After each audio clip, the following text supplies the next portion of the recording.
Assalamualaikum warahmatullahi wabarakatuh. Selamat pagi anak-anak ibu. Pagi Ibu. Gimana kabarnya? Sehat ya? Sehat. Alhamdulillah. Seperti biasa ya, pada pagi hari ini kita akan belajar melalui daring. Jadi ibu akan menyampaikan beberapa materi yang akan kita pelajari hari ini. Semoga anak-anak ibu dapat memahami ya, walaupun belajarnya hanya sekedar melalui daring. Nah, jadi kalau minggu lalu kita membahas tentang drama, dan minggu ini kita akan membahas tentang teks anekdot. Baik, sebelumnya ibu akan mengabsen ya.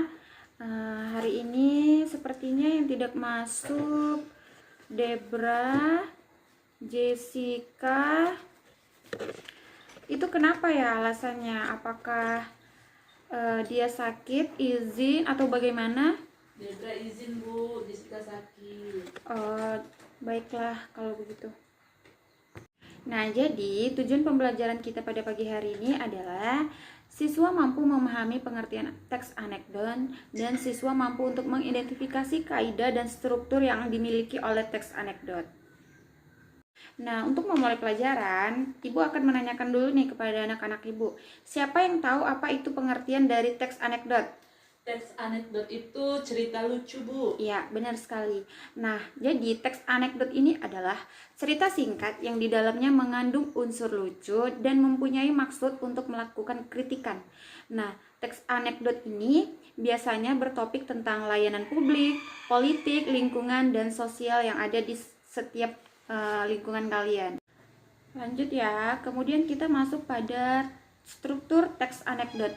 Nah, struktur teks anekdot itu terdapat abstraksi, orientasi, krisis, reaksi, dan koda. Nah, untuk abstraksi itu adalah bagian di awal paragraf yang berfungsi untuk memberi gambaran isi pada teks. Kemudian yang orientasi itu adalah pandangan yang mendasari pikiran, perhatian, atau kecenderungan pada pandangan teks drama tersebut. Nah, untuk yang krisis itu adalah setiap peristiwa yang terjadi mengaruh pada situasi yang tidak stabil dan berbahaya yang mempengaruhi setiap individu, kelompok atau masyarakat yang lainnya. Nah, kemudian untuk yang reaksi ini adalah sebuah homonim karena arti-artinya memiliki ejaan dan pelafalan yang sama tetapi maknanya berbeda. Nah, untuk yang koda ini adalah pesan yang diambil dari sebuah teks bacaan atau cerita tersebut. Kemudian kita lanjut pada ciri-ciri teks anekdot. Kemudian kita masuk pada ciri-ciri teks anekdot. Ciri-ciri teks anekdot itu yang pertama berupa teks yang mendekati perumpamaan, menampilkan tokoh-tokoh atau figur yang dekat dengan kehidupan sehari-hari atau juga orang penting, kemudian memiliki sifat humoris, lucu, menggelitik, dan berbau lelucon tetapi menyindir, kemudian terselip kritikan atau tujuan. Kemudian lanjut pada kaidah teks anekdot. Nah, kaidah teks anekdot ini yang pertama menggunakan waktu lampau. Contohnya seperti saya menemukannya semalam.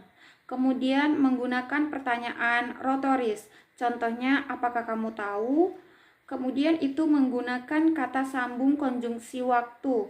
Contohnya kemudian, setelah, dan lain-lain. Kemudian menggunakan kata kerja, contohnya seperti pergi, tulis, dan lain-lain. Kemudian menggunakan kalimat perintah, contohnya tutuplah pintu itu. Kemudian menggunakan kalimat seru, kembalikan uangku.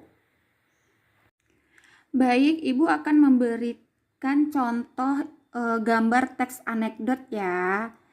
Ini seperti gambar-gambar teks anekdot. Ini gambar keduanya.